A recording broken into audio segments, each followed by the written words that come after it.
아침 6시. 알람도 없는 방 안에 눈을 뜨면 가장 먼저 들리는 건 낡은 냉장고의 웅웅거리는 소리입니다. 아내가 떠난 지 5년. 영수는 이제 혼자 밥을 먹고 혼자 양말을 갈아 신고 혼자 신발끈을 묶는 법에 익숙해졌습니다. 아니, 익숙해져야만 했습니다. 그의 집 거실, 낡은 달력 아래에는 오래된 유선 전화기 한 대가 놓여 있습니다. 먼지 하나 앉지 않은 그 전화기를 영수는 하루에도 몇 번씩 멍하니 바라봅니다. 손만 뻗으면 닿을 거리. 하지만 그 거리는 때로 태평양보다 멀게 느껴집니다. 수도권 어디 산다고 했던가.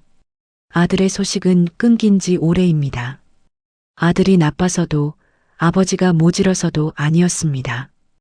그저 서로 잘 살겠거니 하며 미뤄둔 안부가 시간이 흐르며 거대한 벽이 되어버린 것뿐입니다.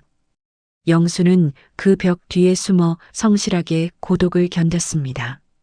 동네 사람들은 그를 보고 법 없이도 살 양반, 참 점잖은 어르신이라 칭찬했지만 사실 영수는 다르게 사는 법을 몰랐을 뿐입니다. 사건은 겨울로 들어서는 어느 으스스한 오후에 찾아왔습니다. 슈퍼에서 돌아오던 영수는 젖은 낙엽을 밟고 계단에서 미끄러졌습니다. 아차 하는 순간 몸이 휘청했고 그대로 차가운 시멘트 바닥에 처박혔습니다. 어이쿠, 다행히 뼈가 부러지진 않았지만 충격은 생각보다 컸습니다. 겨우 몸을 일으켜 집으로 돌아온 영수는 며칠 동안 거실 한복판에 누워 지내야 했습니다. 그때였습니다. 영수는 태어나 처음으로 공포를 느꼈습니다. 어둠이 내린 방 안, 시계 초침 소리만 유난히 크게 들리는 그 정적 속에서 영수는 생각했습니다. 만약 내가 여기서 영영 일어나지 못한다면 이 집은 언제쯤 누군가에게 발견될까? 내일 올 우편 배달부? 아니면 일주일 뒤에나 올 검침원? 자신이 쓰러져도 세상은 아무 일 없다는 듯 돌아가고 이 집안의 공기조차 미동도 하지 않을 거라는 사실이 영수의 가슴을 후벼 팠습니다. 죽음보다 무서운 건 아무도 모르게 지워지는 것이었습니다. 그는 떨리는 손으로 전화기를 향해 몸을 끌고 갔습니다. 단축번호 1번에 저장된 아들의 번호. 아내가 살아생전 무슨 일 있으면 꼭 눌러라 하며 신신당부했던 그 번호입니다. 수화기 드는 소리, 다이얼 누르는 소리 뚝, 뚝, 뚝. 신호음이 갈 때마다 영수의 심장은 터질 듯 뛰었습니다. 하지만 3번의 신호음이 울렸을 때 그는 결국 수화기를 내려놓았습니다. 바쁠 게다. 이제 와서 내가 무슨 말을 하겠나. 그는 어둠 속에서 마른 세수를 했습니다. 보고 싶다는 말도, 아프다는 말도, 미안하다는 말도.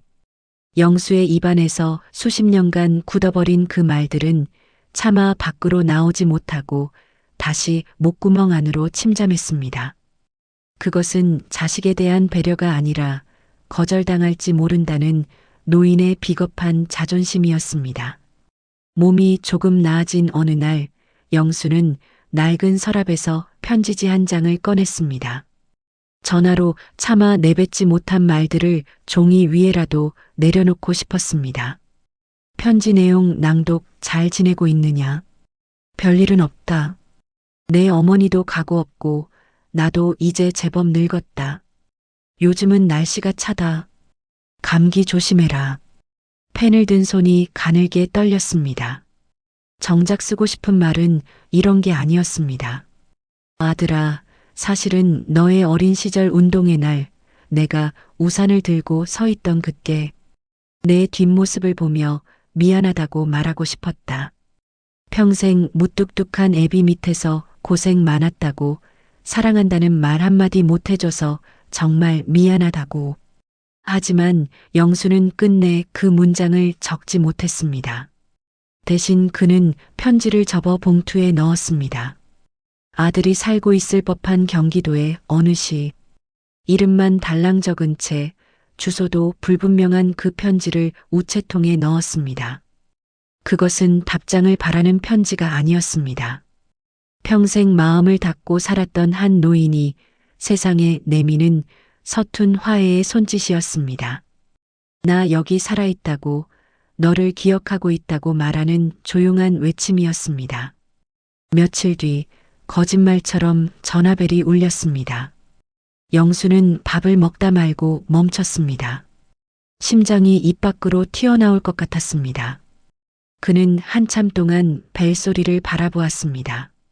벨이 잦아들고 끊기기 직전 그는 떨리는 손으로 수화기를 들었습니다. 여보세요. 반대편에서 긴 침묵이 흘렀습니다. 그리고 아주 작게 하지만 분명한 목소리가 들려왔습니다. 아버지, 저예요.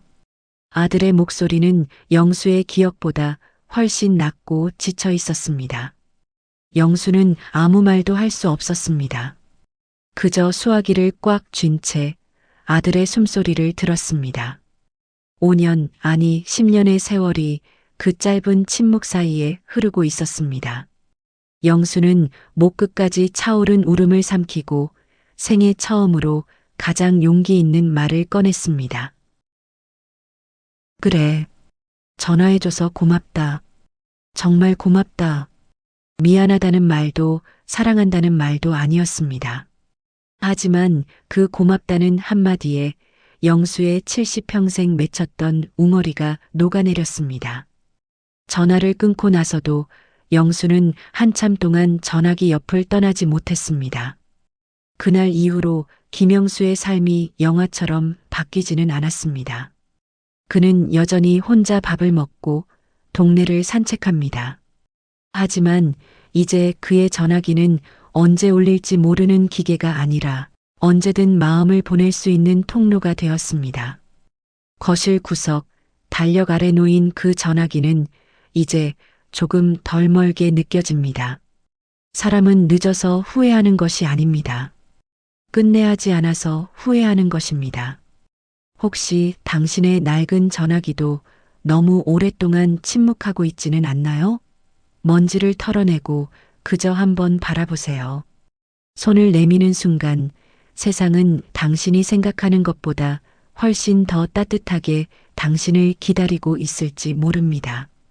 전화기는 오늘도 그 자리에 있습니다. 그리고 이제 김영수 씨는 더 이상 혼자가 아닙니다.